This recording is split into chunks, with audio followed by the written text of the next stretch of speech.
The Reverend Dr. Martin Luther King has been assassinated in Memphis, Tennessee tonight. Dr. King, 39 years old, a Nobel Peace Prize winner, was fatally wounded as he stood on a hotel balcony in Memphis.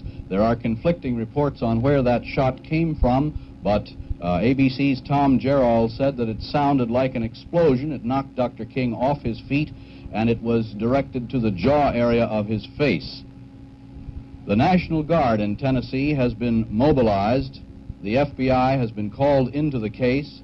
The entire city of Memphis has been, the area around this hotel, the Lorraine Hotel, has been sealed off by the police. King had gone to Memphis on Wednesday to support a strike by the city's garbage collectors, most of whom are Negro. And the area in which Dr. King was speaking was a predominantly Negro area. Dr. King had planned to lead another demonstration on Monday. The Memphis police director went to federal court today to plead for continuance of an injunction in this labor case. The police director said he could not ensure that there would not be violence in Memphis. Repeating, Dr. Martin Luther King, 39 years old, Nobel Peace Prize winner, has been assassinated tonight in Memphis, Tennessee.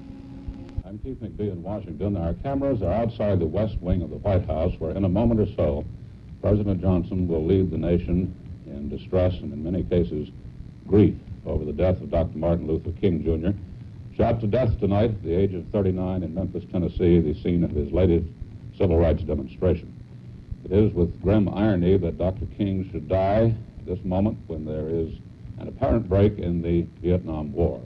Because, as you know, he vigorously opposed the war, feeling we were wrong there. He believed that the money that is poured into Southeast Asia would be used to uplift the poor in the ghettos of America. He said even that he could not support President Johnson because of his pursuit of Vietnam policy. Whether the president plans to go on to Honolulu and Vietnam talks because of Dr. King's death, we don't know. We would rather tend to doubt it because of the gravity of the war situation, and we would think that Vice President Humphrey would represent the White House at Dr. King's funeral. We don't know the time or place of that, of course. Dr. King in 1964, as you know, won the Nobel Peace Prize.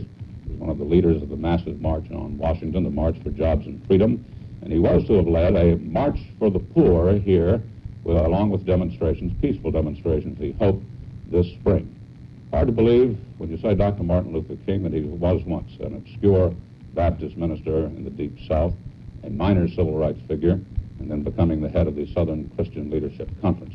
He began his work in Montgomery. He put forth the precepts that he had gleaned from the writings of Gandhi, passive resistance. He had his people boycott stores. The economy was shaken in that town, and they showed that without violence, their ends could be achieved so far as integration was concerned.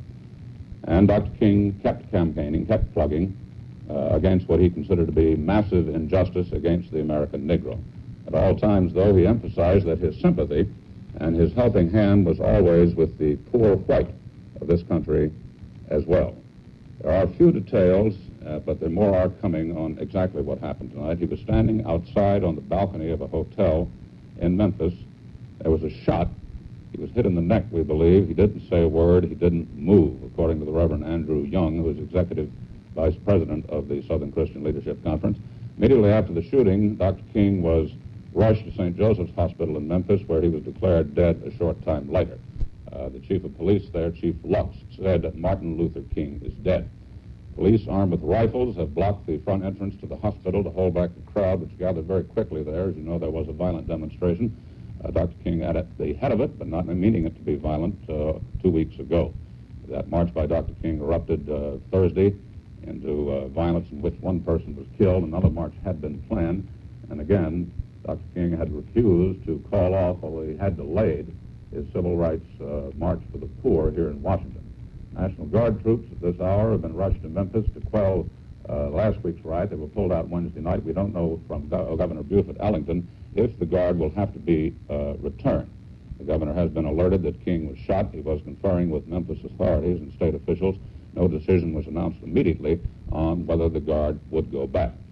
The Reverend Jesse Jackson was with King, along with Ben Bryant of Chicago, when King was shot. Drop microphone. He said that Dr. King was on the second-floor balcony of the motel More details here. He had just been over, Jackson said. If he had been standing up, he wouldn't have been hit in the face or the neck.